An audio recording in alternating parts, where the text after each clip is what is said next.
Riley sound the alarms or go into hiding. I'm not sure how you typically operate when it comes to this, but we have new Duke men's basketball footage, the Brotherhood footage.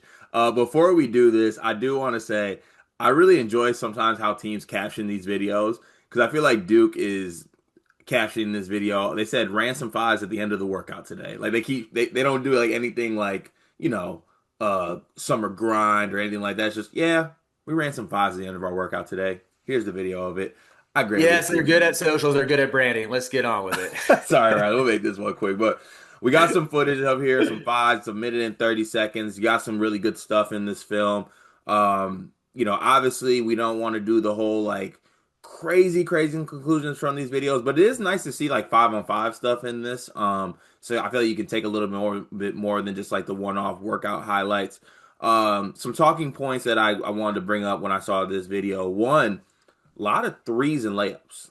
Threes and layups, which, I'm all about. The mid range is somewhat of a dying art in basketball, but I think the best way to operate offensively is teams that get to the rim, attack the basket, get layups, dunks, get to the free throw line if they need to, and knock down threes at a high clip. And you see in this clip, whether it's Isaiah Evans shooting some threes, even got a Dame Sar one as well. Nick, I just call him Nicky K. Mania. Nick Kamenia with a little transition three off a really nice move by Kaden Boozer. It was really nice to see some more Kaden Boozer, I think, in this highlight film as well. I feel like Caleb Foster's been very much highlighted in the other ones. And then the one thing where I feel like we need to talk about just because I feel like it gets brushed over way too much. Duke has Cam Boozer. That was my big takeaway. Cam Boozer. Maybe that shouldn't be a surprise. Cam Boozer is going to be a top three NBA draft pick, and he gets mentioned as like an afterthought at every turn. Like to me, like respectfully, he's an afterthought in most talking circles to Debansa, Peterson, even like Nate Ament at this point. And I'm just like looking like I feel like that one meme. I'm just like, Cam Boozer's right here. Like here he is. He's gonna be really nice. I think in a point forward role, I feel like every clip I've seen it's kind of been like a little bit point forward ish. Yeah, I think the first maybe five highlights were involving Cam Boozer, whether it was the little dump off pass from Dame Sar or him working from the nail or him working for the top of the key. He's he's so good, man. We'll actually talk. I'll tease this for tomorrow's full episode, but he is going to get a lot of love on Riley Friday. But this completely highlights the versatility of his game. I think the passing clips are the most tantalizing for me. I knew he had that in his game. I didn't think he was like a flag or Bankero like facilitator. I still don't think he has the handles of those guys. Not to say he can't get there, but it just looks like from these clips that Shire's going to let him go to work at the top of the key or from the nail, and that Duke has the bodies around to take advantage of that. They have guys who know how to move without the ball, who are going to finish through contact at the rim. And like, I think Cam's his 3 point stroke looks good. We know he's, I would say, a near elite rebounder. So I thought they did a great job showcasing him. And you also mentioned Kaden. I thought it was like, it's still in my mind the highest ceiling version of Duke involves Kaden Boozer getting the lion's share of the minutes at the one.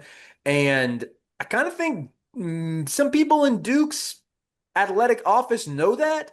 And the socials team was like, okay, today we're going to showcase what we might have with him. You mentioned that Khamenei three, where I think Kaden had the wraparound pass to like the one-handed pass to Khamenei on the wing. Hmm. It's like, okay, yeah, Caleb Foster's been in the program for 2 years now. Caleb Foster can't do that. Maybe there's some leadership stuff or some consistency things he can offer over Kaden Boozer at this point. But Caden, I think, has a much higher ceiling, and the magic of the brothers sharing the court together. I'm sure there's some like mystique to that as well. So yeah, I thought I said it at the top. Duke is really good at branding. They're really good at socials. They're really good at marketing. And that's not even meant as a slight because it helps them get whoever they want, which they do, and it sucks, and I hate it. So their social media team does well again, and I want to bully the social media team from my program, Carter, like you did to Purdue, to get some stuff like this. Instead of giving me 4 minutes of Outer Banks clips, let me get 4 minutes of actual basketball highlights. Anyway, this is a Duke video. I'll get back to that, but.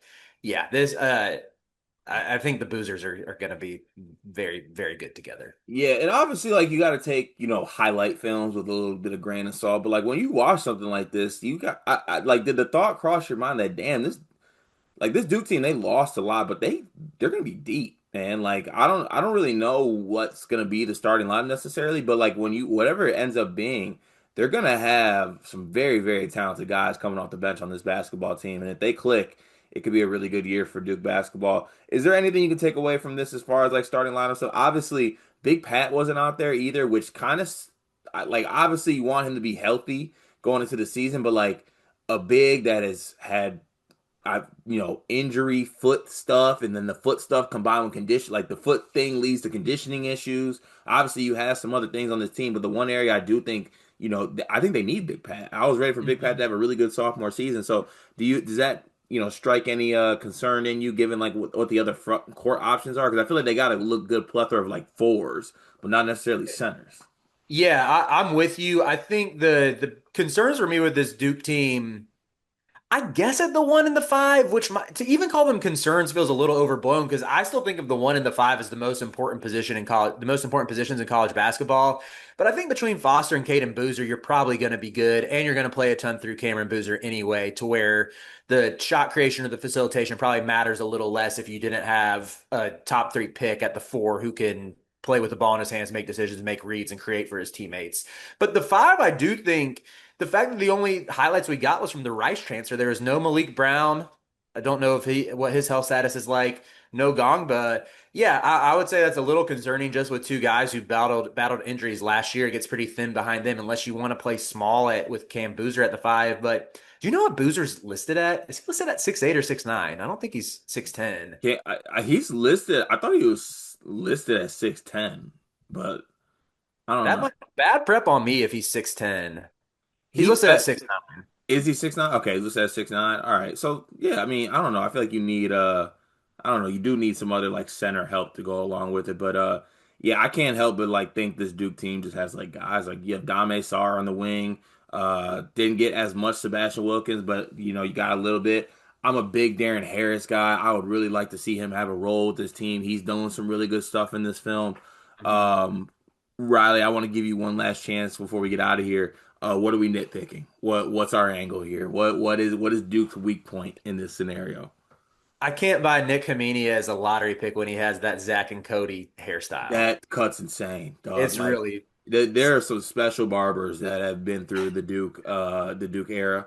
I Um, ha I have a great barber in Durham who I can recommend for Nick. please, Like I because literally go to a barber, and he's a Duke fan too. So yeah, like hit me up, Nick. I got your connection with my barber, Orlando. If you hear this, shout out to your elite work. Even though I'm not a fan of your fandom, but hopefully I get you a new client with Nick Amenia. He needs some help. yeah, he needs it. Listen, rule of thumb for me if I'm ever in an NBA front office is before I even ask about character issues, before I even ask about game, how you see yourself in the program, you can't be on my team if you go to the barber shop and put a bowl on your head.